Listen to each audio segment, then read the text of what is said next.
All right, well, we'll begin with a bit of review. We are in chapter 9 of Daniel. The first part of the chapter told us about Daniel reading the scriptures that had been written, and then he prayed about them. He read primarily from the prophet Jeremiah, but there were others that he read as well. And in that book, God decreed that the Babylonian captivity would last for 70 years.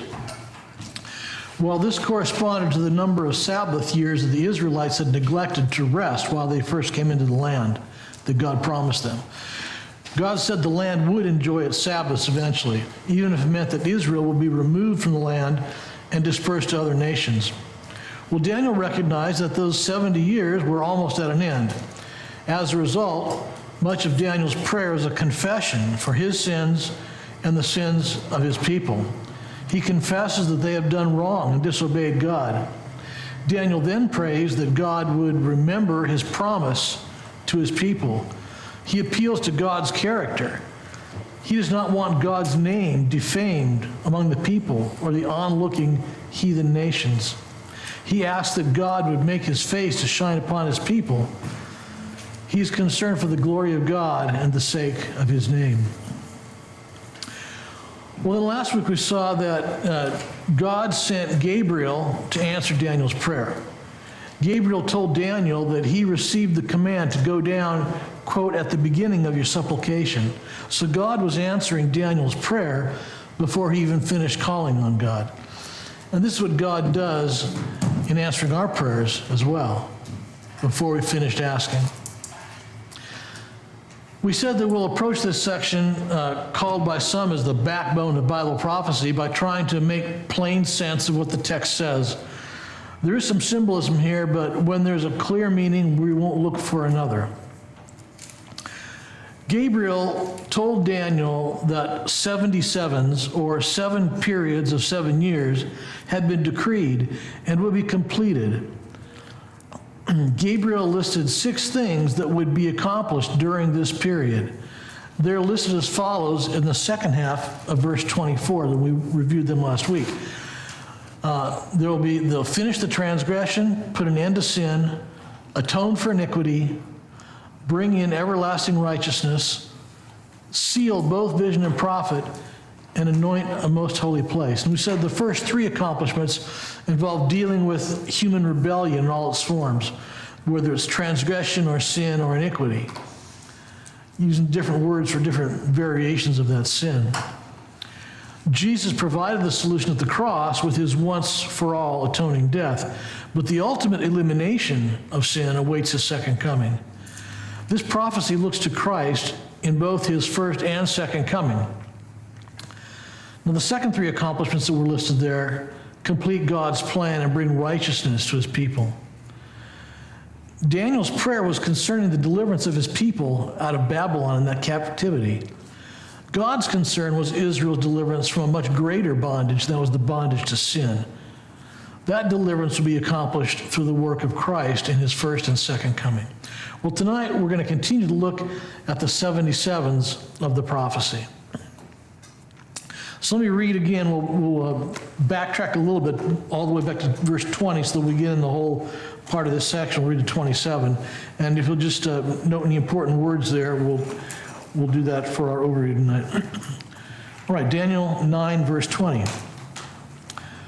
While I was speaking and praying, confessing my sin and the sin of my people Israel, and presenting my plea before Yahweh my God for the holy hill of my God, while I was speaking in prayer, the man Gabriel, whom I had seen in the vision at the first, came to me in swift flight at the time of the evening sacrifice. He made me understand, speaking with me and saying, O Daniel, I have now come out to give you insight and understanding.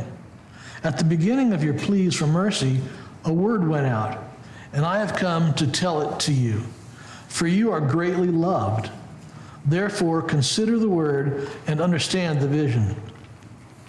70 weeks are decreed about your people and your holy city, to finish the transgression, to put an end to sin, and to atone for iniquity, to bring in everlasting righteousness, to seal both vision and prophet, and to anoint a most holy place.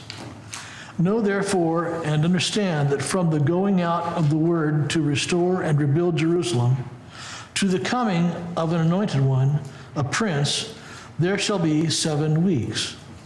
Then for 62 weeks it shall be built again with squares and moat, but in a troubled time. And after the 62 weeks, an anointed one shall be cut off and shall have nothing. And the people of the prince who is to come shall destroy the city and the sanctuary. Its end shall come with a flood, and to the end there shall be war. Desolations are decreed. And he shall make a strong covenant with many for 1 week. And for half of the week he shall put an end to sacrifice and offering. And on the wing of abominations shall come one who makes desolate, until the decreed end is poured out on the desolator. Okay. So what are some important words there?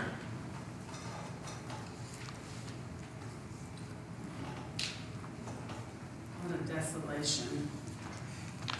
A lot of desolation, yeah. Lionel, I was praying.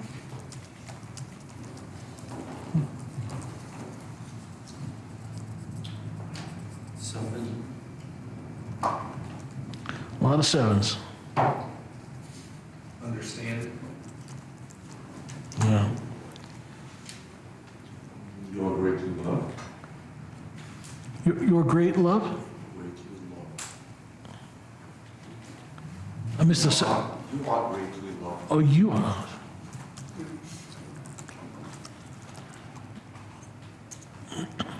Messiah the Prince. I'm sorry? Messiah the Prince.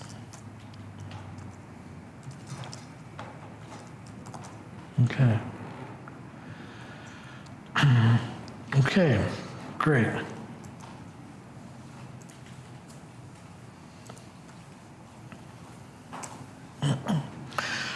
Well, verse 25 says that Daniel is to know and discern. This reinforces the words that Gabriel spoke when he began his explanation in verse 23. There he said that Daniel should consider the word and understand the vision. Gabriel was telling Daniel to become intimately familiar with the words he was about to speak. The prophecy is difficult and takes some work to understand, but it is understandable. As you may know, a few differing explanations have been given for these verses. And as we mentioned last week, we're going to be literal, grammatical, and historical. So we're also going to humbly seek to make plain sense out of this prophecy.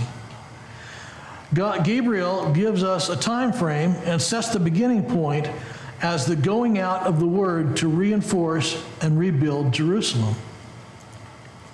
So this beginning point is important to our understanding of the passage.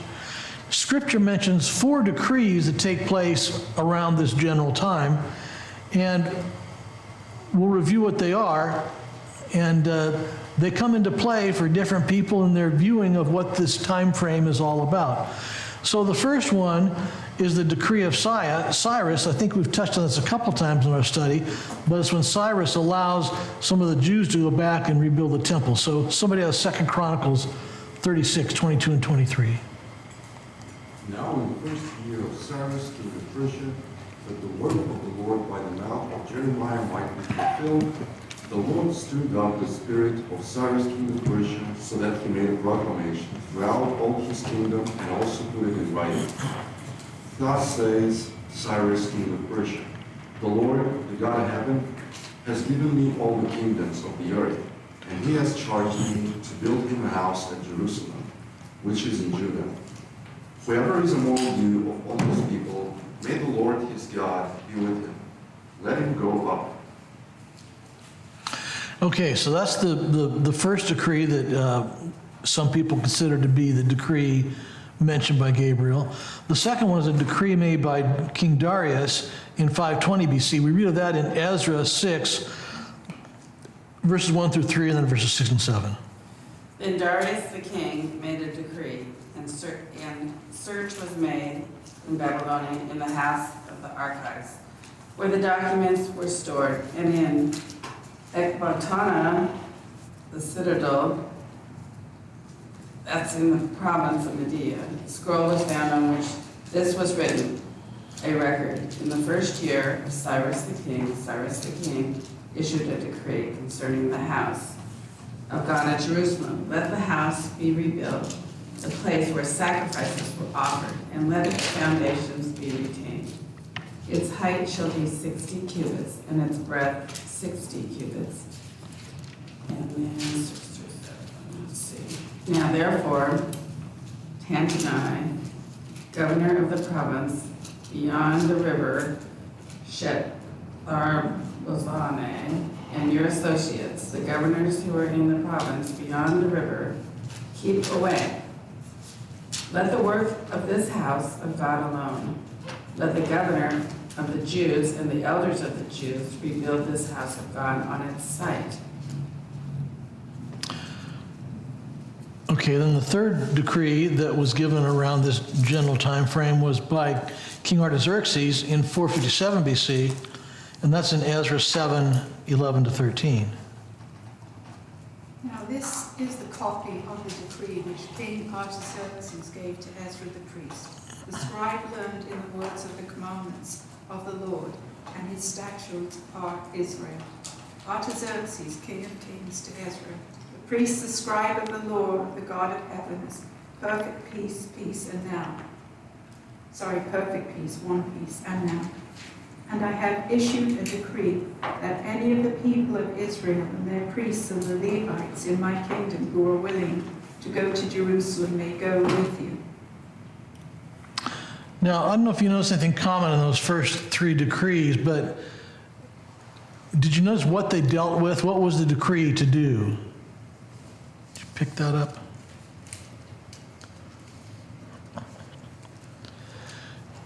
It was to go back and rebuild the temple, rebuild the house of the Lord, okay? And so this is one of the objections to these three decrees, to saying that that's when this time period that Daniel or that Gabriel is talking about begins, because they're talking about going back and rebuilding the temple. But the words that Gabriel uses here talk about going back and rebuilding the city. And that actually happens a little bit later on. So that initial decree of Cyrus specifically mentions the temple, and the next two are kind of following on and reinforcing that first decree of Cyrus. Well, then the decree of Artaxerxes in 445 BC, we read of that in Nehemiah 2, verses 1-8. In the month of Nisan, in the 20th year, 20th year of King Artaxerxes, when wine was before him, I took up the wine and gave it to the king. Now I had not been sad in his presence. And the king said to me, "Why is your face sad, seeing you are not sick? This is nothing but sadness of the heart." Then I was very much afraid. I said to the king, "Let the king live forever.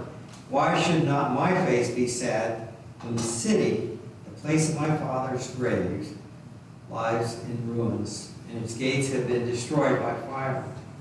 Then the king said to me, "What are you requesting?"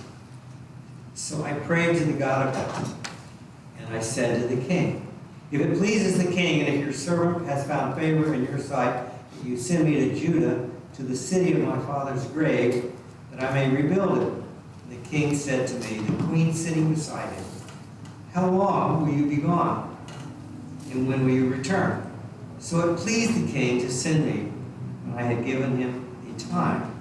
And I said to the king, "If it pleases the king, let letters be given to me, to the governors of the province beyond the river, that they may let me pass through until I come to Judah, and a letter to Asaph, the keeper of the king's forest, that he may give me timber to make beams for the gates of the fortress of the temple, and for the wall of the city, for the house that I shall occupy." And the king granted me what I asked, for the good hand of my God was upon me. So this decree by Artaxerxes, when Nehemiah comes, Nehemiah knows that there have been people back in Jerusalem trying to rebuild the temple. They've met a lot of opposition along the way, and Ezra, in the book of Ezra, talks about that. So Nehemiah's concern here is about going back and building the walls and building the city. So for that reason, I favor this fourth decree as being the one that kind of kicks off the period. But again, others have other opinions, and that's fine. But we're going to follow that through tonight and see where that leads us. Seems to make the most sense from a chronological standpoint. So Nehemiah received a report concerning Jerusalem at the beginning of his book, and we see that in Nehemiah 1 through 3. The words of Nehemiah, the son of Hakaliah. Now it happened in the month of Shisleh, in the 20th year, as I was in Susa, the citadel, that Hananiah, one of my brothers, came with certain men from Judah, and I asked them concerning the Jews who escaped, who had survived the exile, and concerning Jerusalem. They said to me, the remnant there in the province who had survived the exile is in great trouble and shame. The wall of Jerusalem is broken down, and its gates are destroyed by fire. So Nehemiah gets his status report about what's happening in Jerusalem. It's not good. And so he has this burden now to go back and rebuild the gates, rebuild the walls, and parts of the city. It said there that this was in the 20th year of King Artaxerxes. And so we know that that was in 445 BC. So we can kind of peg that pretty well. Well, before we go and lay out the timeline, Gabriel tells Daniel what's going to happen. He says, first of all, the anointed one, that is Messiah, the prince, will come. Now, the Hebrew word here is, I'll try not to butcher this, but I think it's something like Mashiach or Mashiach. It's from the verb that means to smear something on someone, or more precisely, to pour sacred oil on the head, to set someone apart with special authority. So that's where we get this idea of the anointed one. It had to do with the anointing of oil. The first use of this word in conjunction with the king was in Hannah's prayer. Somebody has 1 Samuel 2, verse 10. The adversaries of the Lord shall be broken to pieces. Against them he will thunder in heaven. The Lord will judge the ends of the earth. He will give strength to his king and exalt the horn of his anointed. So here we see this tying in with the king and the anointed. Later, David recognized that Saul was the Lord's anointed, if you remember this part of the story, where he wouldn't harm Saul because he wouldn't want to touch the Lord's anointed. That's in 1 Samuel 24:6. He said to his men, the Lord forbid that I should do this thing to my Lord, the Lord's anointed, to put out my hand against him, seeing he is the Lord's anointed. Now, there's some Jewish sources that want to remove the messianic connotations from Daniel, and so they say this is merely a reference to King Cyrus, who in other places God calls his servant or his anointed. But the plain sense here tells us that this prince, the anointed one, is a clear reference to the first coming of Christ. We also see in verse 25 that the squares or plazas, some versions use the word plazas, the squares and the moats will be rebuilt. So a square is a reference to just what you would think, a city plaza, or an open place where people would meet and gather. We see more of these in Europe maybe than we see in this country, but there are some places where there are city squares yet in this country. So people would meet there and civic activity would occur there.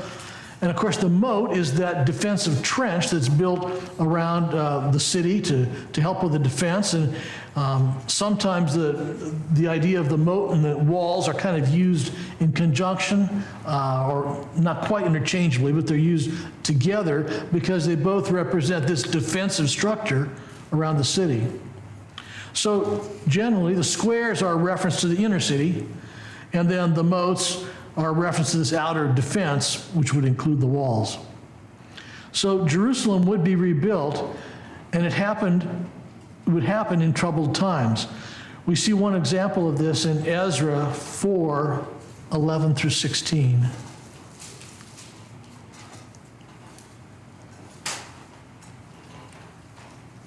This is the copy of the letter which they sent to him, to King Artaxerxes, your servants, the men in the region beyond the river. And now let it be known to the king that the Jews who came up from you have come up to us at Jerusalem. They are rebuilding the rebellious and evil city, and are finishing the walls and repairing the foundations. Now let it be known to the king that if the city is rebuilt and the walls are finished, they will not pay tribute, custom or toll, and it will damage the revenue of the kings. Now because we are in the service of the palace, and it is not fitting for us to see the king's dishonor, therefore we have sent and informed the king, so that a search may be made in the record books of your fathers.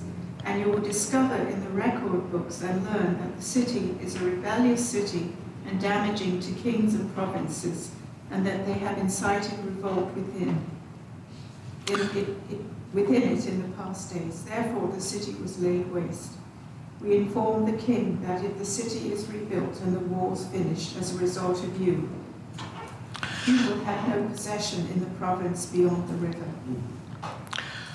So the Jews were making progress in rebuilding the city, but their enemies didn't want them to progress, so they made up stories, they made up lies about them and went and told the king. Said, hey king, these guys are not doing you any good. Well, then that ended up turning out very positively for the Jews. But this is an example of some of the opposition that was going on during that time, as Gabriel tells Daniel here.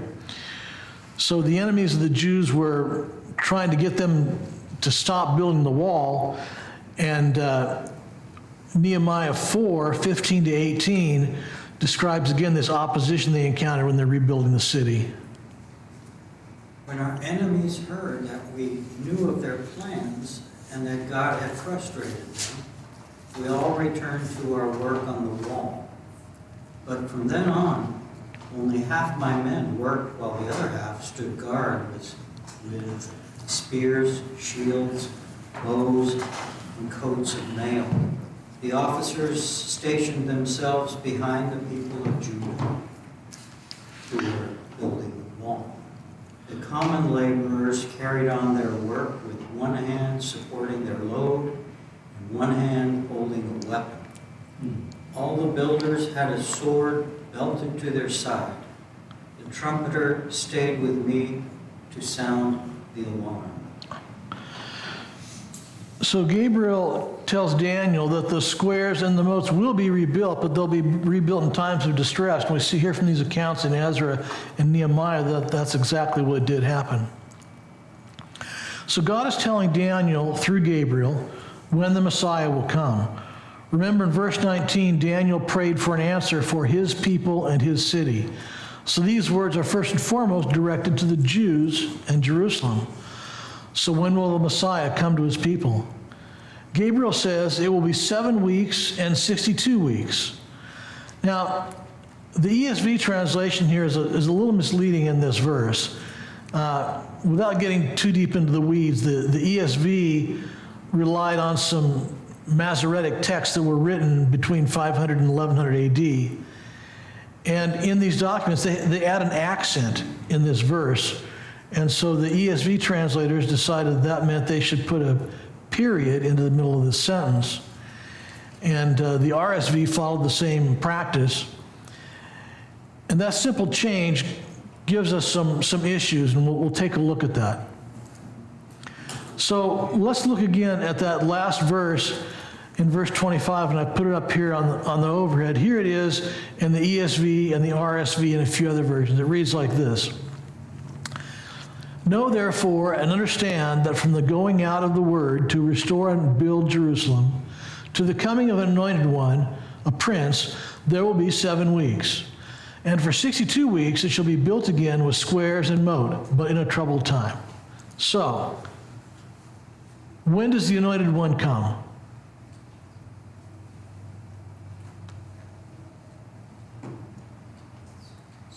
When you read that verse, what's it sound like? When does the anointed one come? In a troubled time. Okay, in a troubled time. Oh, 62 weeks. So, Yeah. Yeah, the way it reads there is that there's 7 weeks, and then the anointed one comes. So then how much time elapses after that? 62 weeks, right? And then what happens during that second period? according to this. Rebuild the squares moat.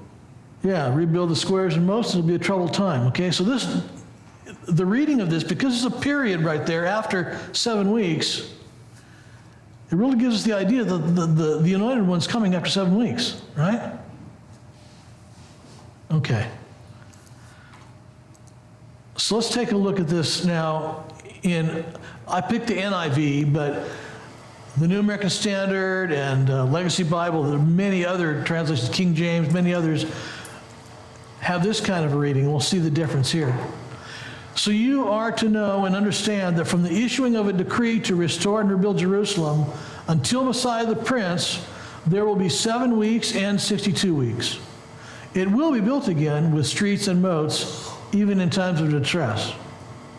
Okay, when does the Messiah come? 69 weeks. After 69 weeks, yeah. And when is the rebuilding happening? After 7 weeks. It's not really clear, is it? Right? I mean, the rebuilding is sometime during that time period. It's not really as specific. We think it's happening during those first 7 weeks, but again, we're not going to be dogmatic about that. But you see the difference putting that period in there made? It just changed the whole timing of that event. So, we don't want to criticize translators too much because they have an extremely difficult job. There's so many complications there, but in this one, it makes a big difference. I think maybe the other translations I think are preferable in this case, because the ESV indicates that the streets and moats are being built over those last 62 weeks, and that just doesn't jive with anything that went on. Okay.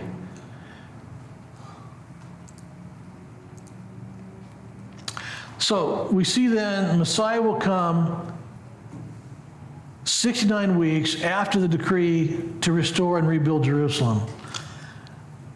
Now, it's not clear why there's this distinction between the 7 weeks and the 62 weeks. Some people have suggested in those first 7 weeks, which again is 49 years, right? 7 units of 7 years. So some say that's when the rebuilding of the walls of Jerusalem took place. And that's possible. We don't have anything in Scripture from secular history that verify that, but it seems reasonable. So the total length of the 69 weeks to Messiah is important.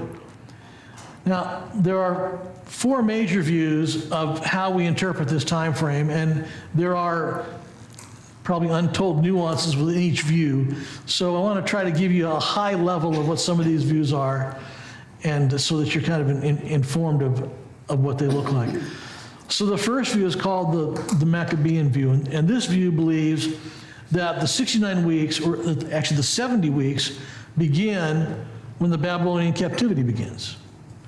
And it carries on through until the time of Judas Maccabeus, and when Antiochus Epiphanes is defiling the temple, and then Judas Maccabeus defeats him, okay? This Maccabean view really tries to take any kind of messianic importance out of Daniel. Is denying that there's any talk of Messiah there. Some Jewish groups would hold to this view.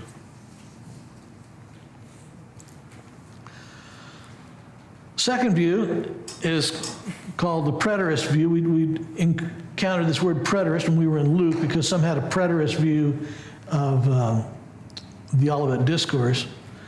And in this view, they recognized the beginning of the 70 weeks as being when Cyrus issued his decree to go back and allow the people to go back and begin rebuilding the temple. So to them, the 7 plus 62 weeks does culminate around the time of Christ. I think they probably say either his birth or maybe his baptism, but they see it there, and then they see the final 70 weeks as being accomplished by the time that the temple is destroyed in 70 AD. So again, it's a back-looking view. It's saying that all this has been accomplished, it's all over and done with, and that 70th week is a little fluid, right? It's a little long. It's not truly the 49 years, a little longer period of time.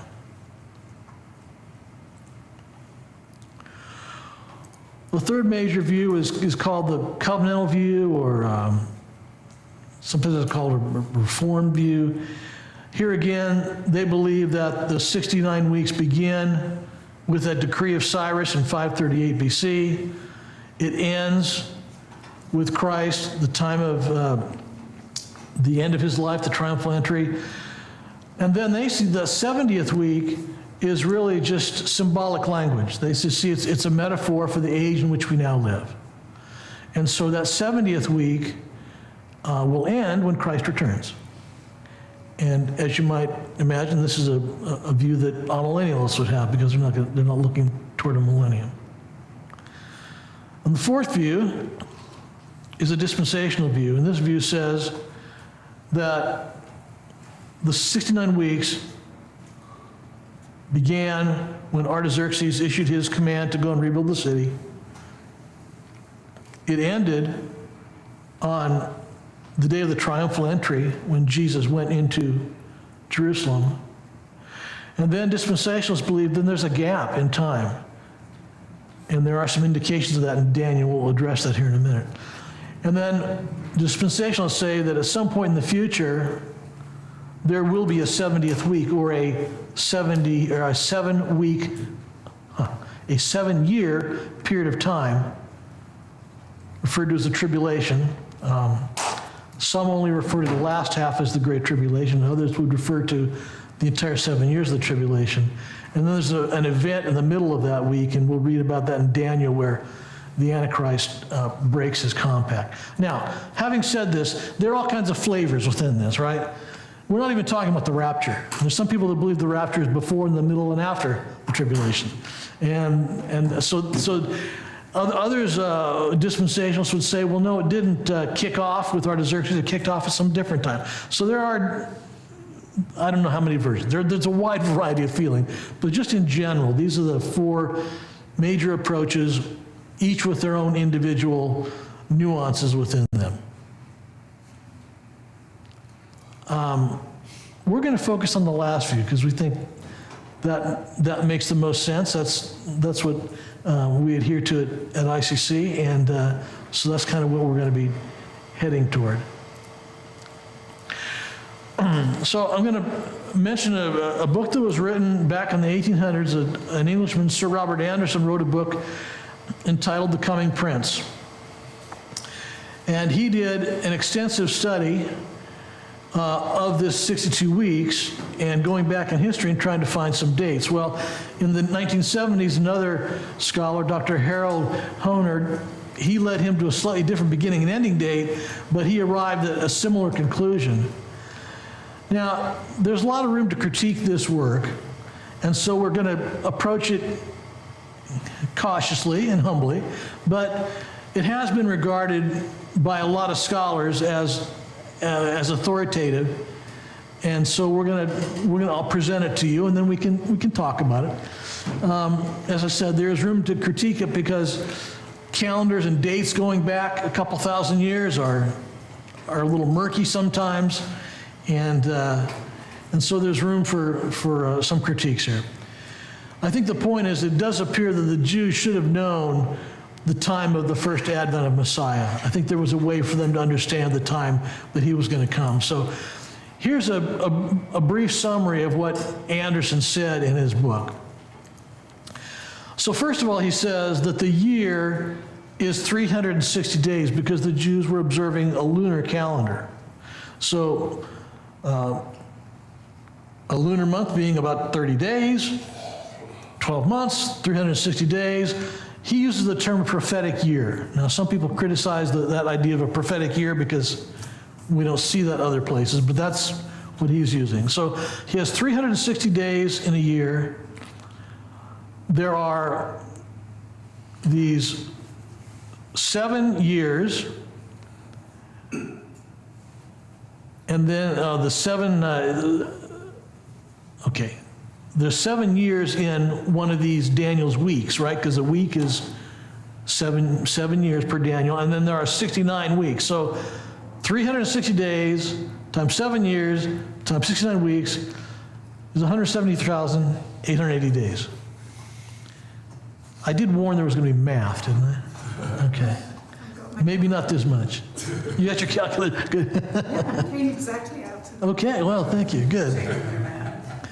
So then his second point is that Nehemiah 2, we read this earlier, says that the decree of Artaxerxes was issued in the 20th year in the month of Nisan. Well, Anderson uses the 1st of Nisan, or March 14th, and as we said, 445 was that 20th year of Artaxerxes.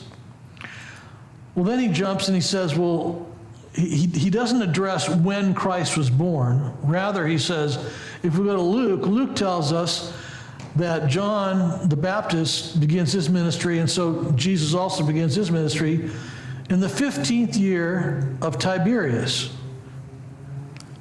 Well, that would be 29 AD. We can be pretty confident of that. And then he says that Jesus' final Passover celebration then would have been in 32 AD.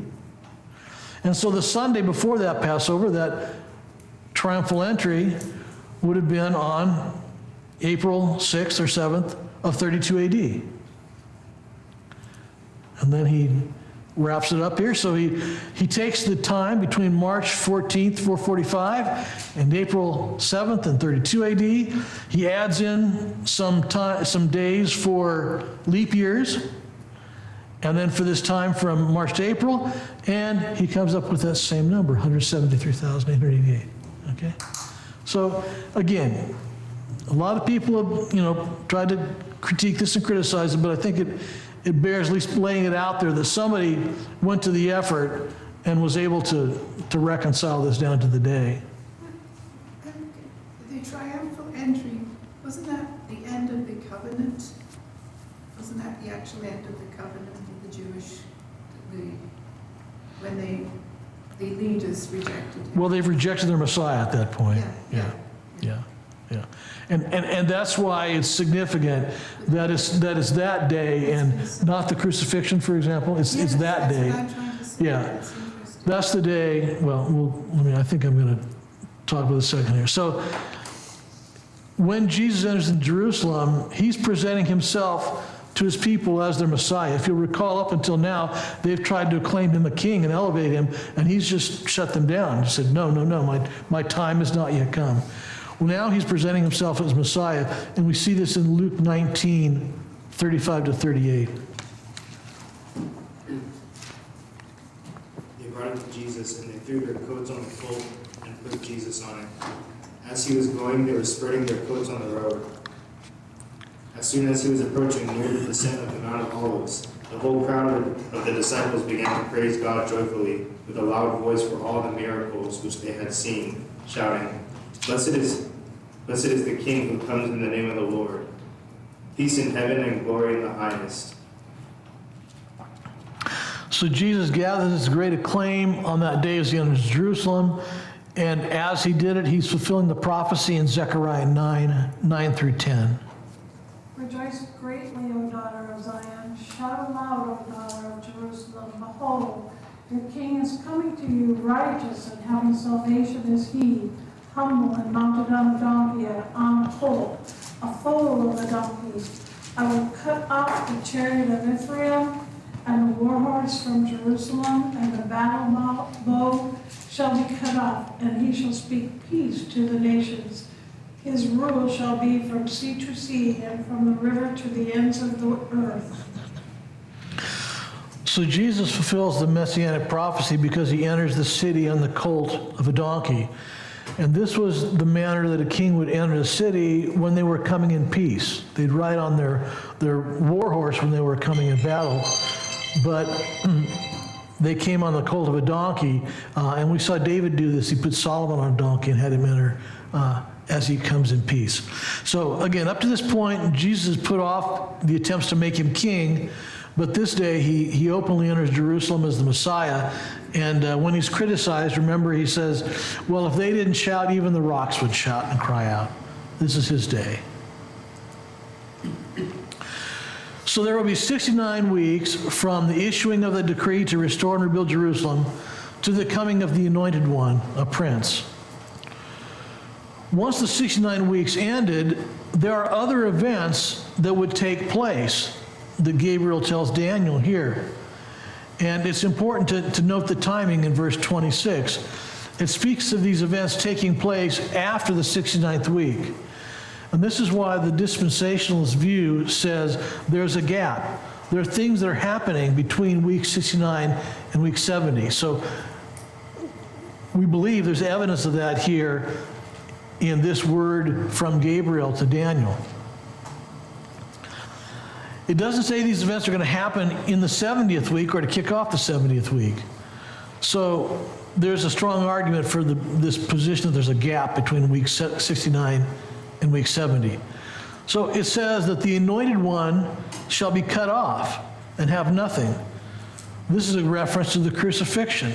The Messiah would be rejected. He was cut off from man and from life. And on the cross, he indicated he was forsaken of God. Somebody has Matthew 27, 45 to 50. At noon, darkness fell across the whole land till 3 o'clock. At about 3 o'clock, Jesus called out with a loud voice, Eli, Eli, lema sabachthani, which means, my God, why have you forsaken me? Some of the bystanders misunderstood and thought he was calling out for the prophet Elijah. One of them ran and filled a sponge with sour wine, holding it up to him on a stick so he could drink. But the rest said, leave him alone. Let's see whether Elijah will come and save him. Then Jesus shouted out again, and he gave up his spirit. All right, so after the 69 weeks are over, Messiah will be cut off. Gabriel goes on to say that the city and the sanctuary will be destroyed. This verse says that the people of the prince that is to come would destroy the city and the sanctuary. Gabriel here is prophesying what we know from history, that the Romans would destroy the city of Jerusalem and the temple in 70 AD. The Romans here are called the people of the prince. The prince who is to come, that Gabriel's now talking about, is a different prince. This prince who is to come is the Antichrist. Daniel also called this prince the rather small horn and the king of bold face. He will later refer to him as a contemptible person. Zechariah called him a worthless shepherd, Zechariah 11, 16 and 17. For behold, I am rising up in the land of shepherd, who does not care for those being destroyed, or seek the young, or heal the maimed, or nourish the healthy, but devours the flesh of the fat ones, tearing off even their hooves. Woe to my worthless shepherd, who deserts the flock. May the sword strike his arm and his right eye. Let his arm be wholly withered, and his right eye utterly blinded. Paul describes this Antichrist in 2 Thessalonians 2, 3 and 4. Let no one deceive you in any way, for that day will not come unless the rebellion comes first, and the man of lawlessness is revealed, son of destruction, who opposes and exalts himself against every so-called God or object of worship, so that he takes his seat in this temple of God, proclaiming himself to be God. Paul calls him the man of lawlessness, the son of destruction, who's going to take God's place in the temple. And then John talks about him in the Revelation, Revelation 11, 7. When they finish their testimony, the beast that sends out of the bottomless pit will make war against them, overcome them, and kill them. So John simply refers to him as the beast. So Gabriel gives us another biblical reference to the Antichrist coming from a revived Roman Empire in this verse. Well, then it says there will be floods, wars, and desolations.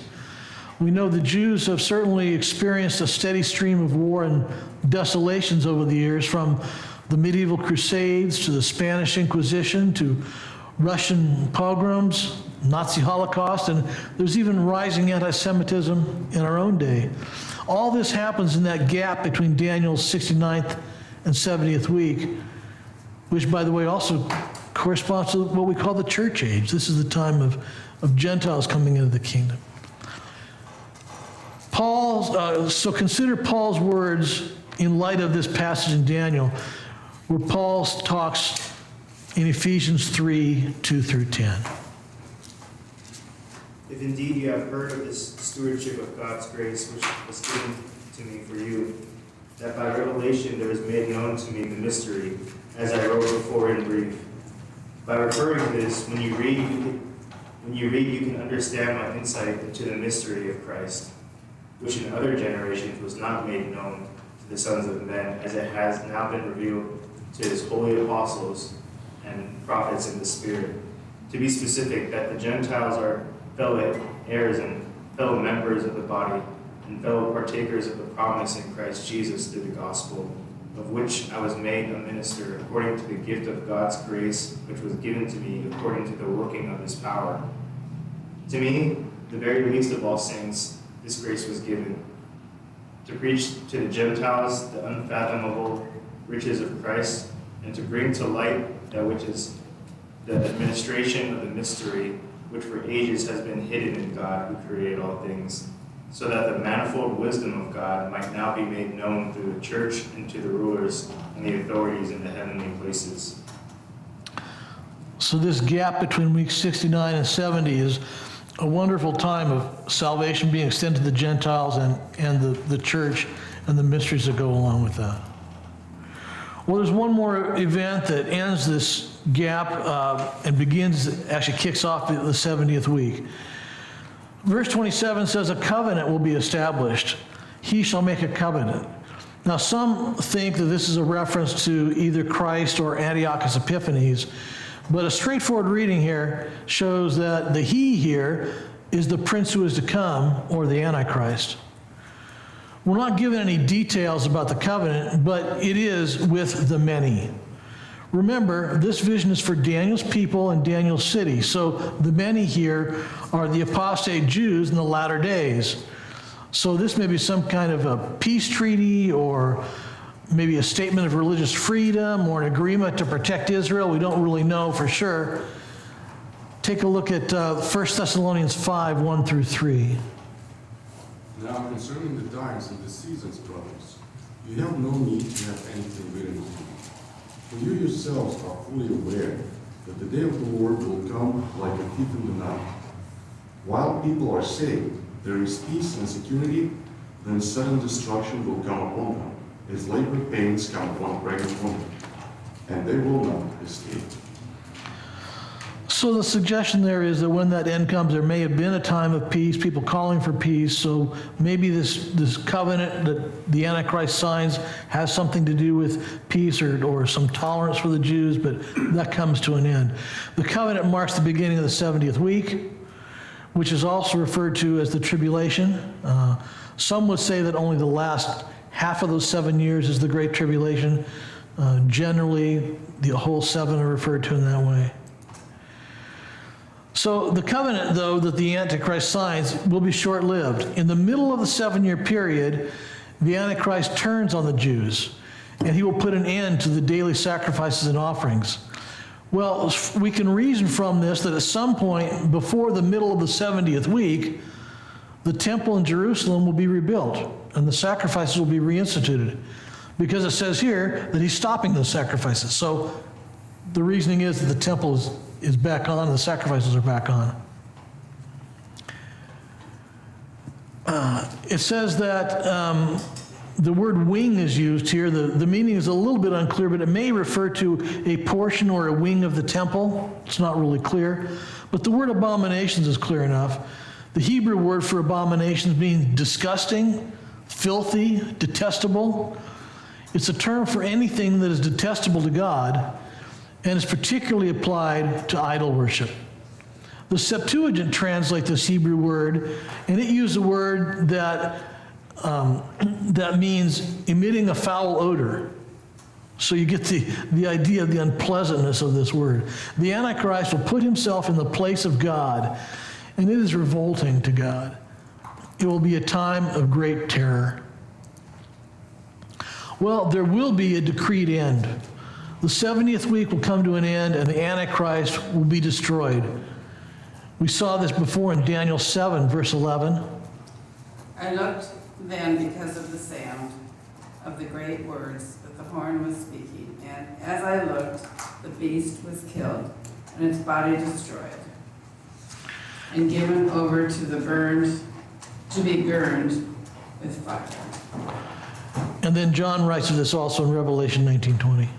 And the beast was captured, and with it the false prophet who in presence has done the signs by which he deceived those who have received the mark of the beast and those who worship its image, who were thrown alive into the lake of fire that burned with sulfur.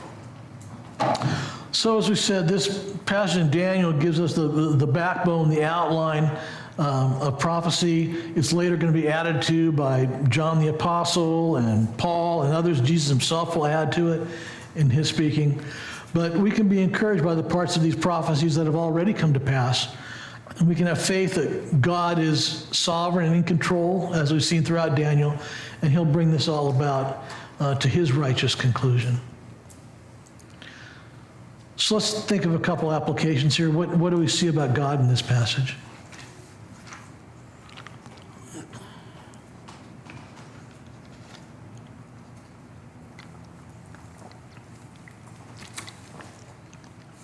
I was just thinking, I think some people might think this kind of stuff is not very practical as far as like my Christian life is concerned. You know, my marriage is falling apart, or my kids are all out of whack, or you know, just name it. And the idea that all of these prophecies and stuff, like that's all great and good, but how's that helping me to like, you know, fix my life or my situation? And I think the problem with that thinking is God's point in a lot of this is to be very, very like enamored of God, to think that He is very powerful and sovereign, that He's in control of these things, that He would be like bigger than your problems. Not to say that you should ignore your wife and your kids and your responsibilities, but just that when you come into them, it's with this idea that you have a relationship with this God, and there's a perspective or humility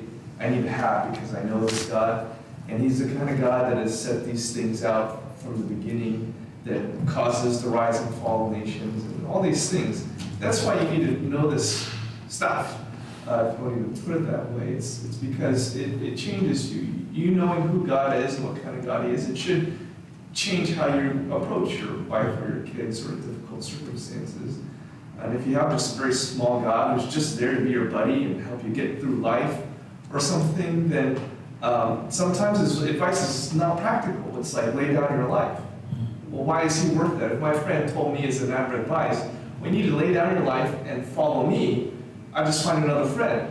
You know, and if God is one of many people that I just need life help or, you know, like therapy from, that's not to downplay, you know, therapy or counseling. It's just, you know, what am I saying really about the value God has in my life, that He's only there just to help me get through stuff? Well, yes, but not by being a better friend than, you know, my buddy I've known forever. It's by being God. And so this is really important to help us have a really big view of God, that He's worthy of worshiping and being humble before and fearing and serving. So I see that because I can imagine someone, you know, going through some hard trial. You know, someone calls me on the phone and, you know, they've got a real bad disease or, you know, economic, financial issues, and like, would I dare to say, you know, that what I learned in Bible study last night was about the 70 weeks of Daniel, and I can just, you know, we did the math, and just like them like saying, what does this have to do? You need to tell me how I can fix this situation. Well, not that I would necessarily do the math lesson, but just, no, God is in control. Like, this was written 2,000-something years ago. He knows what He's doing. You trust Him? Do you know Him? If you don't know Him and trust Him, why not? Like, what do you think is going on here? You know, life is history come for the elect. So I think it's important. It's all very important. I think- idea about that. One of the things that kind of jumps out at me is that because it is so specific in detail, we are able to look back at history and say, well, that actually happened. We're doing that tonight. We're putting a date on it and saying, here are the 4 options. It was probably the Artaxerxes day. But, so we can look at that through the lens of history and say, God knew what was going on when he gave this to Daniel before it happened. And it happened, but obviously we haven't finished the story. But he gives us the rest of the story, so we should trust that. Yeah.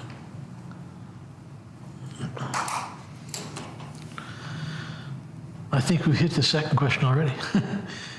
How can we live with hope? And how might this prophecy shape our character in a long-term perspective? Well, to the extent that it grows our vision of God, it's absolutely going to help those things. Don't make predictions about when the rapture is, though. That's not Yeah, the application. Yeah, thank you. Yeah, that's not an application. I think it just gives you a perspective, I mean, of this other end of life, is that you always keep your eyes on eternity and Jesus Christ. So it gives you a direction, that you're going, and it fulfills, the prophecy that's already happened. And so it's, God, you can trust God because the first part already happened. Yeah. But it's faith building because it's not about it just here and all the problems and all the heartache and the things. It's like, this is just, we're passing through and look what he's done. I mean, I find it immensely faith building. All prophecy for me is. I don't want to be like, that's all there is, but to me, it's just so exciting to think that he's this God that's so huge and so precise, is fulfilled and will fulfill, and it's not just all about this world here and this prophecy, and it just increases the greatness of who he is in my life, and I think it's wonderful. There's so much hopelessness in the world today, and that doesn't have to be us. No. We have hope. We have assurance. We have God has a plan. And it's not just about what goes wrong in our lives here, it's much, much more. For me, like it's all summarized up in Hebrews 11:6. I really discovered that verse this week, and it's, if I can read it, I'd like to. And without faith, it is impossible to please him. For whoever would draw near to God must believe that he exists and that he rewards those who seek him. What a great verse. Yeah. And how many years I've been in the Word now? That's like my favorite verse this week. Yeah. I think it just